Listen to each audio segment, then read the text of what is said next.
Hey, I'm JD. Welcome to my channel. Please subscribe and please hit like. And just want to tell you a little tip someone gave me in my watchmaking club. In order to grab these jars, these watch cabinets, jars, whatever you call them, this is at an angle right here. And so when you go to pick these up, it always friggin' slips, eh?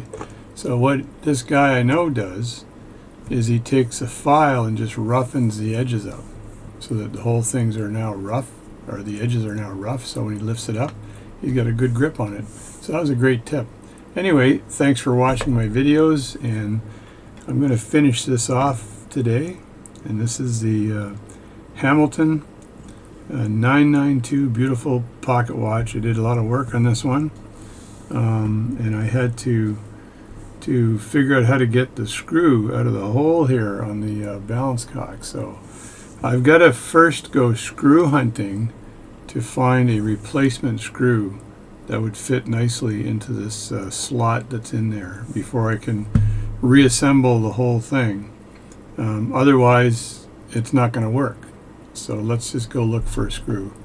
Now I'm going to turn off the radio while I screw hunt, and basically, I'm going to turn off my audio while I screw hunt and basically speed this up because it's a long and laborious task, and so I can also listen to the radio while I'm doing this job. Alright, here we go over the most dreaded job, finding the world's smallest screw to put in the bounce cock to hold a stud for the hairspring in place. So I've got plenty of screws in my collection of screws, but the first thing I do is I spread them all out. I've got the master screw, just the shaft sticking in a little piece of Rodico. I realized none of those screws are right. This is times 7.5 speed, so it's really fast compared to the normal screw hunting. So bring that one out, get the next one out. Okay, what about this one? Spread them out, have a look at what I got. And I got really small screws, but man, this is a very small one, and I want to make sure that the threading is proper so it doesn't have an issue when screwing into the bounce cock, because it's going to be screwing in and then holding the stud for the hairspring in place. So here I'm gathering them up again. Failed miserably. Thinking, oh, maybe that one. No, I don't think so. Forget it. Nope, no, another no, and another no on the side. So that was a failure, complete failure. I cleaned my tweezers off there with pithwood for a second because stuff was sticking to my tweezers, and that ain't no good. So here I've got a whole whack of screws all laid out here, and I spread them out a lot. And so this pile were Elgin screws, which pretty good lot of screws here, and I had a lot of small ones, which was really nice. So I have screws that are used in the balance, the rim of the balance, and I have screws that are used all over the place. But I just keep searching, and I put the screws I think are close aside. They may or may not meet the grade. They have to have the right depth to go into the hole as well, where the stud for the hairspring is, because I got to make sure that that fits absolutely perfectly. So I get out my my little grippy there and put that in. It's so fast. Screw it in. Say, does that fit? That fit? Oh yeah, look at that. Fits perfectly. There it is.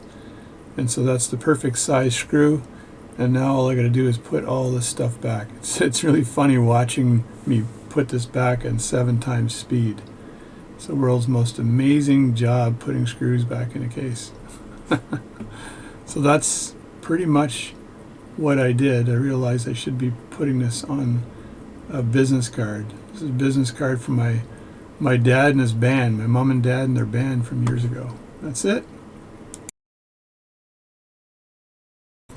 And there we go. I seem to have found a screw that fits into the hole, and it is threaded properly, and it fits deep into the hole, so that should work fine. So we'll use that screw, which is excellent. Alright, time for some more fun. Just going to take the power off the pocket watch here very carefully. Now there's not much power on the pocket watch, so I'm not too concerned, but I want to take it off so I can put the pallet fork in position between the banking pins in preparation for alignment of the hairspring collet.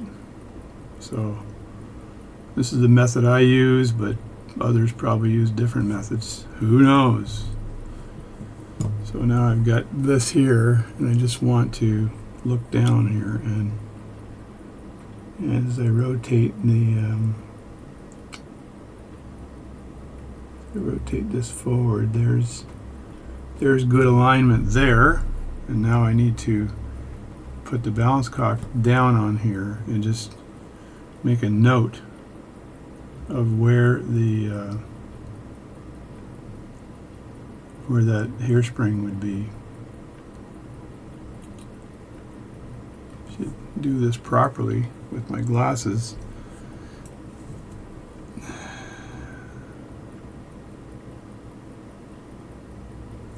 There we go.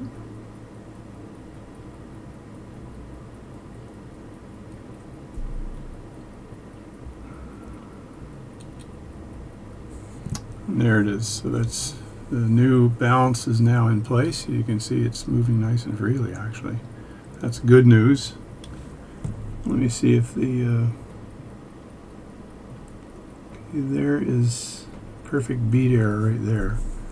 So now what I'm going to do is just take the hairspring and lay it on the top like so.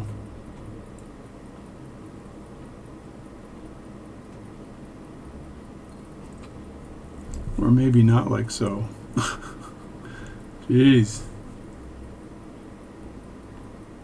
Be very careful doing this here. Don't want to break anything here.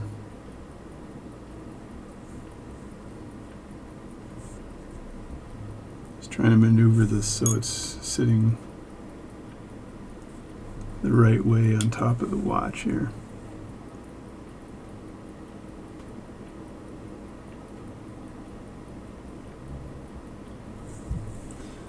Alright, so that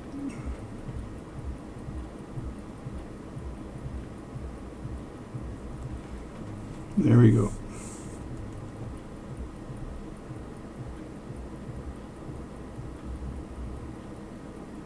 So that's kind of where it needs to be. Right about there. Now I got to look at this from a different angle here.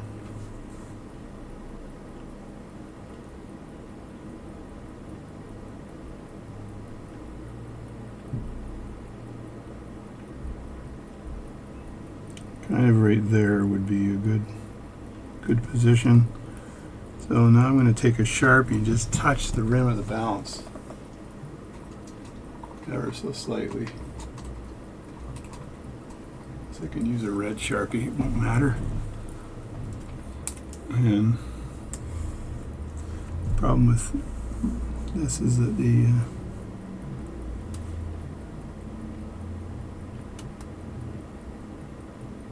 camera gets in the way of this action here.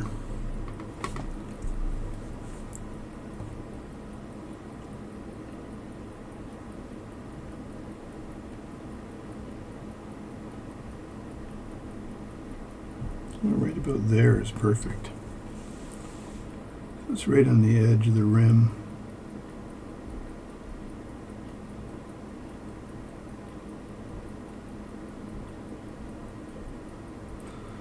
And there's the mark. I made the world's smallest mark. Let me just zoom in here and I'll show you. There's the red mark right there. So that's a pretty darn small mark. And there we go. So I've lined this up so that that little red mark that's in the bottom part of the balance is lined up with the stud of the hairspring, which means when I push the collet down onto the balance staff, that's where I want that stud to be aligned, and that's the closest I'm going to get without correcting the bead error. Hopefully that'll result in a pretty good bead error for this watch. So that's the alignment. So here I'm just picking the right size stump and then aligning the stump up here with my centering stake, and then tighten this in the back. And so this is all ready, and then I just have to basically put the balance on top of that and find the right stud, or stake rather, to push the collet down. And I want to have that bottom support for the balance so that when I push that collet down, it doesn't accidentally push the what's it called? It doesn't accidentally push the balance staff through where it's friction fit. So I want to make sure I have that support in the bottom.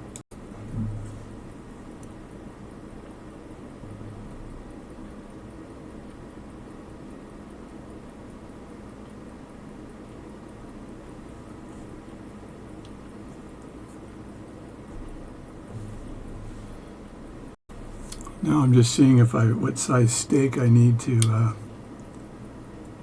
push this down with. Okay, that's a good size there. It fits right over the top.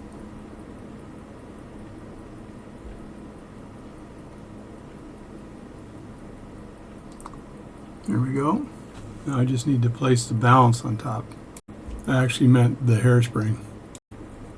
And now when I put this hairspring on, I want to line it up as best as I can with that red mark.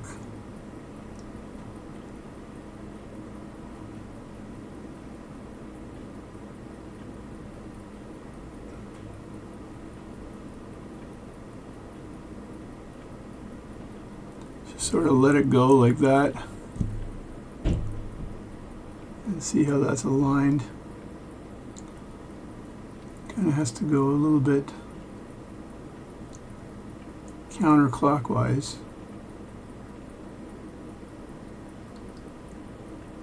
So we get a very small screwdriver here.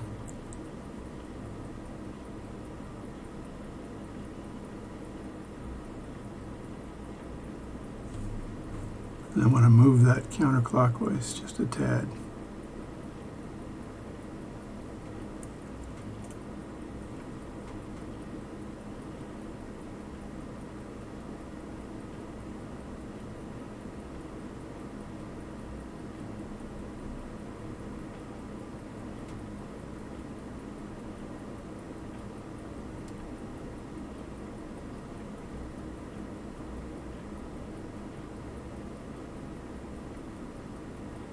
That's perfect right there. Now let's see if I can put this down carefully.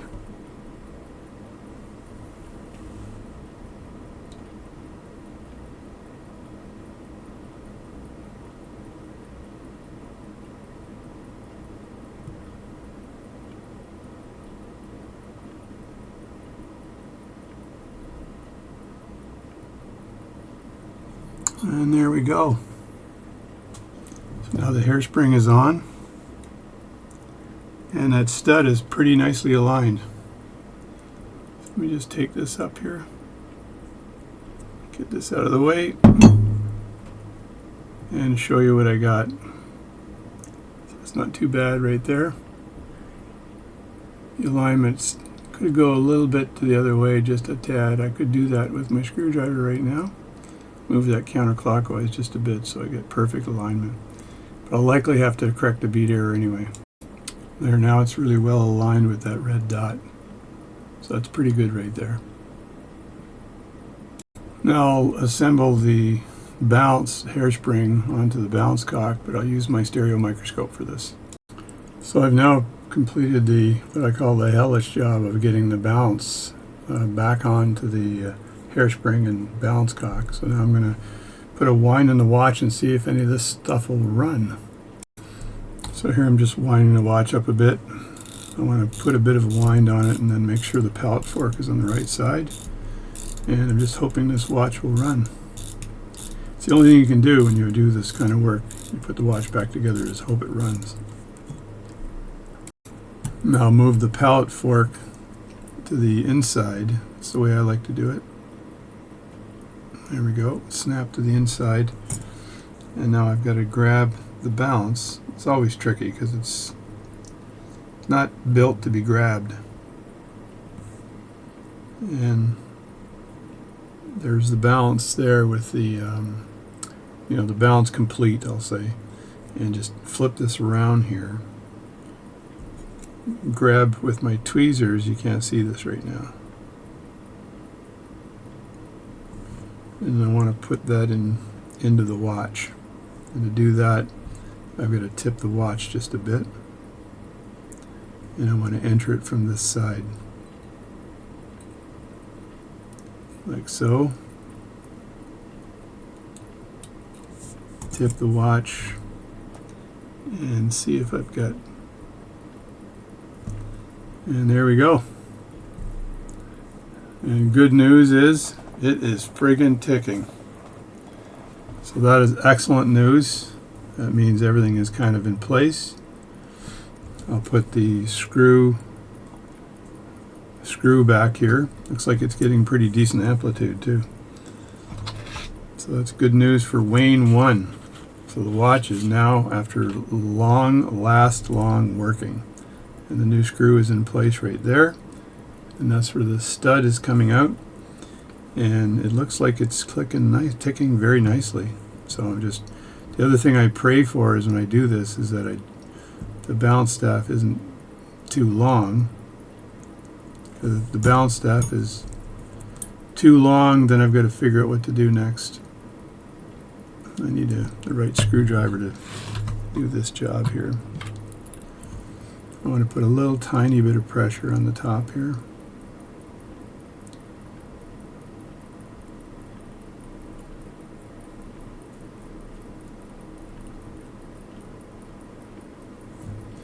And I've tightened that down, and it's still running. That's excellent news, folks. Excellent news. So there we go. The watch is ticking. I'll take a slow-mo and I'll put it on the time grapher to see what it's looking like. The hairspring looks a little bunched up on one side, but it's getting ridiculously nice amplitude. Watch the amplitude on that from one arm. That's really good amplitude. I'll look and see if there's any issue with that hairspring bunched up on one side. May just require a little bit of manipulation of the hairspring to curl it. So it's been a while since this watch has actually been running, and it's probably been bastardized a bit over the years, so we'll see what we can do to center it. So the watch is running with a very strong amplitude, about 250. The beat error is way off right now. It's around 9, so I'll have to adjust the beat error on this, but I'm just going to let this run out, and I'll do the beat error adjustment tomorrow after this has worked itself in. So I'm not going to bother doing that until it's worked itself in, but the amplitude is excellent. That's what I was looking for, and the darn thing works after doing a brand new balance staff install, after removing that stud from the, like popping that stud out of where it was on the balance cock, after finding a new screw for the for that stud and getting the screw out in the first place. A lot of work on this watch. So anyway, so a shout out to Sonny Morehouse, who's got the Facebook amateur watchmaking site that he administers. He's the manager of it. And a shout out to Wayne 1. So your watch is running. So that's the good news. The bad news is I got to correct that beat error, which shouldn't be too hard a job to do, but I still got to do it. Oh my God. So I'll see you later. I'm JD. Thanks for watching my channel, and I'll catch you next time.